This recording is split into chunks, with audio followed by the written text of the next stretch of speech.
Hey everyone, how's it going? It's Anthony Cosenza with the Orange and Black Insider Bengals podcast and CincyJungle.com. I hope you're doing well. Hope you're enjoying your draft weekend. As you know by now, the Cincinnati Bengals have drafted Jonah Williams, offensive tackle from Alabama. Williams is a versatile guy. He's a guy that fits a profile of the Cincinnati Bengals in a lot of ways in terms of size, in terms of the fact that he's versatile and can play different positions on the offensive line, and that he comes from a big school, big program, competitive program. That's why this pick makes sense. And for those who watch or listen to Dave Lapham of the Bengals broadcast and some of the stuff he talks about with the Cincinnati Bengals and their potential draft picks, this was one of the guys that, we should have been thinking about all along.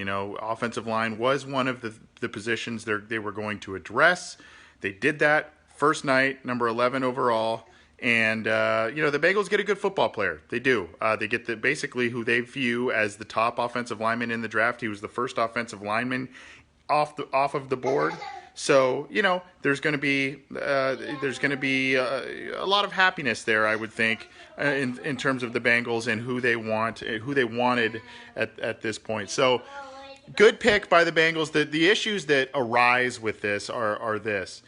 Cincinnati basically allowed two players to be that could have really helped them out probably a bit more immediately in Ed Oliver and in Devin Bush. They let basically Pittsburgh leapfrog them, and they had Buffalo, they allowed Buffalo to take Ed Oliver. Now, obviously, that would require them moving up.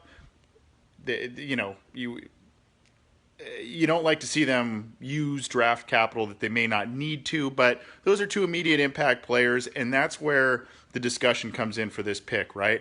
Is Jonah Williams going to play in 2019? Is he going to start in 2019? Given what happened on the right side of the offensive line last year, you would think so, but the Bengals paid a decent amount of money to Bobby Hart, likely to start. So you got to look at it and you say, okay, would they have been better served to go a different position? Would they have been better served to maybe trade back if there was a good offer for them? I don't know, but the Bengals definitely had some options. Dwayne Haskins was still on the board.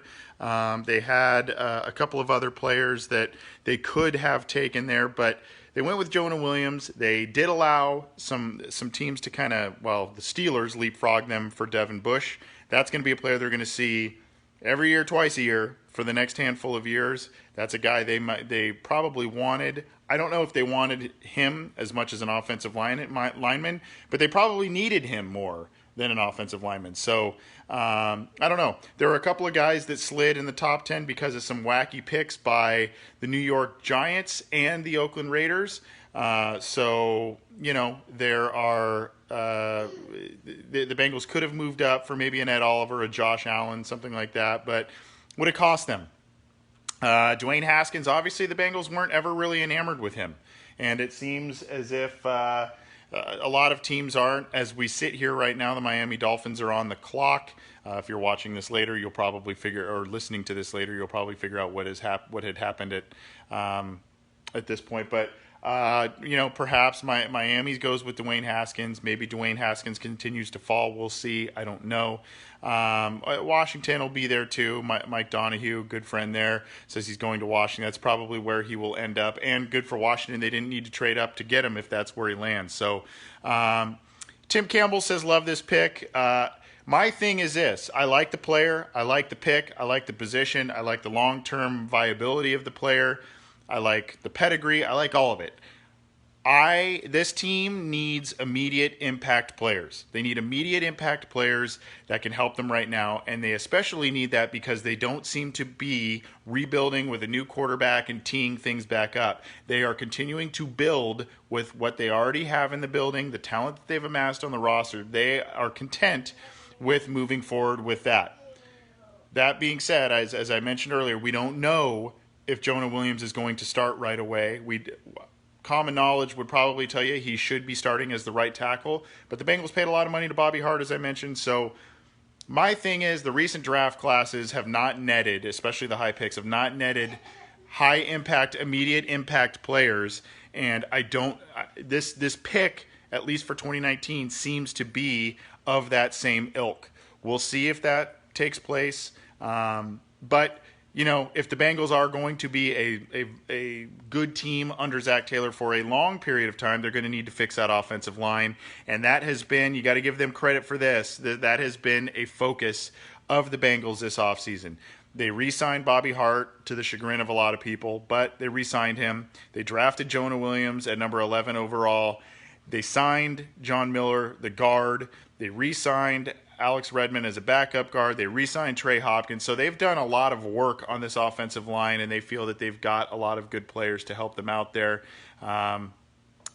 We'll see. I think, again, this is one of the better overall players in the draft. I think the value was good. I think the player is a solid player. It's just a matter of who went in front of him, how they got leapfrogged, and, of course, if Jonah Williams is going to indeed play for them in 2019. I'm seeing a lot of stuff. Mike Donahue says Taylor better not sit Jonah Williams there. We'll see. Jeremiah Woolsey says Bush wasn't that good. Ohio State stifled him. TJ Brescher says love this pick. Daniel Joseph says we have so many needs night one. Go get an offensive tackle. So I get it. Yes, Brian Yates Haskins was available. Miami did not take him. Christian Wilkins, the defensive tackle, is their guy at number 13 overall as we sit here live right now going through the first round of the NFL draft. In case you're just joining us or you have not been able to watch the telecast, the Cincinnati Bengals selected Jonah Williams, offensive lineman from Alabama. He has some flexibility to play guard, probably could play left tackle, right tackle. Right now you would think he's penciled in to at least be a swing backup tackle for both positions, maybe even fighting for that right tackle spot. But the Bengals did sit back and wait, let best player available, at least in their eyes, land in their lap. They did have two guys go right in front of them back to back that you would think would have been fits for them, and Ed Oliver and Devin Bush, but they did not do that. So interesting to see what's going to happen with Jonah Williams, where he'll play, and if he'll get immediate playing time for this team. I'm Anthony Cosenza with CincyJungle.com and the Orange and Black Insider. We'll be here just another couple minutes to answer some questions in this Facebook Live chat. For those who listen to our podcast, we won't be doing live videos on our usual YouTube channel or Cincy Jungle. We're going to do them here on Facebook, and then they'll be on our feeds later on. So in case you aren't able to catch all of these Facebook Live videos that we're doing over the weekend, you can get the stuff later on. It'll be on CincyJungle.com as well as the Orange and Black Insider feeds. This is a good point by George Johnson. What's going to happen over the next couple of picks? Perhaps, the Bengals look round 2, round 3.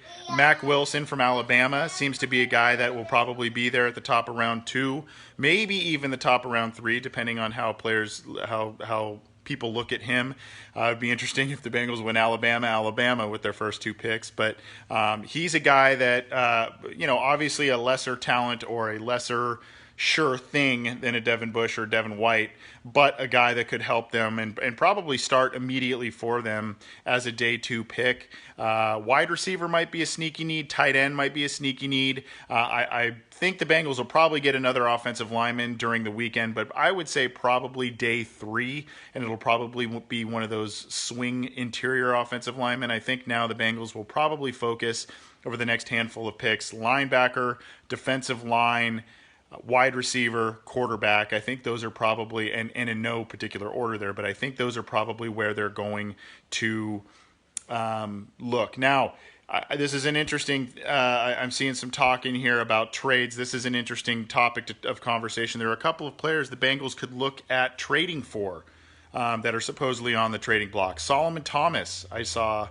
is on the trading block from the San Francisco 49ers.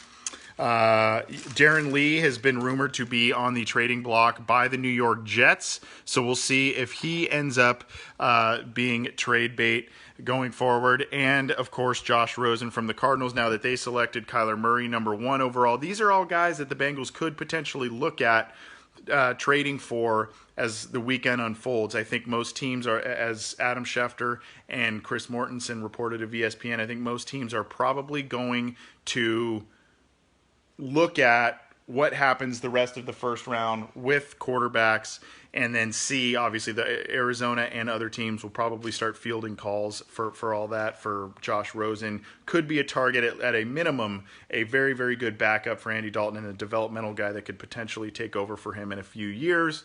Darren Lee, not the best linebacker, but a guy who's athletic and could be a 2-down type of linebacker for the Bengals and could do some things. And then, of course, you have, as I mentioned, Solomon Thomas, who would be a rotational guy that could help the Bengals out going forward. I appreciate all of you tuning in here. You may hear a little garble in the background. That's my son. He's eating, and I'm on solo dad duty as we do this. So kind of juggling a lot, but I appreciate you listening in. And my little son says hello to all of you watching and listening on this draft weekend. Again, I'm Anthony Cosenza with the Orange and Black Insider Bengals podcast and CincyJungle.com. The Bengals selected Alabama offensive lineman Jonah Williams with the number 11 overall pick. Solid pick by the Bengals. As you heard on the telecast from both NFL Network and ESPN, it's not a pick that you're going to hear a lot of, wow, great pick because of the position he plays. But this is a guy who's solid. Stanford coach David Shaw was on the telecast, and he said consistency was the word that was used a lot with him. I will say this, of all of the good tape I saw of Jonah Williams, the one bad tape was the national championship game against Clemson. I believe it was Clelin Ferrell who kind of gave him some fits there, so that's something to watch out for.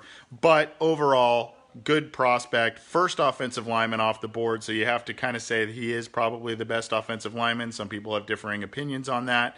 I think this is a good pick. It just remains to be seen if Jonah Williams is going to start for the Bengals at least right away, and where on the offensive line he will start. So we'll see. Again, the Bengals have 10 more picks throughout the weekend, at least as it currently stands.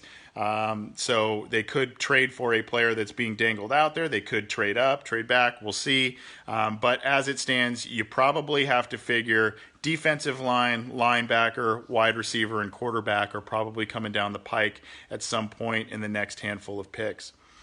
Thanks, everyone, for tuning in. We'll do more of these this weekend, and enjoy the rest of your draft weekend. Keep it to CincyJungle.com for all the news, opinions, analysis, and breakdowns of the Bengals picks this weekend. Enjoy the rest of the draft weekend, guys. See ya.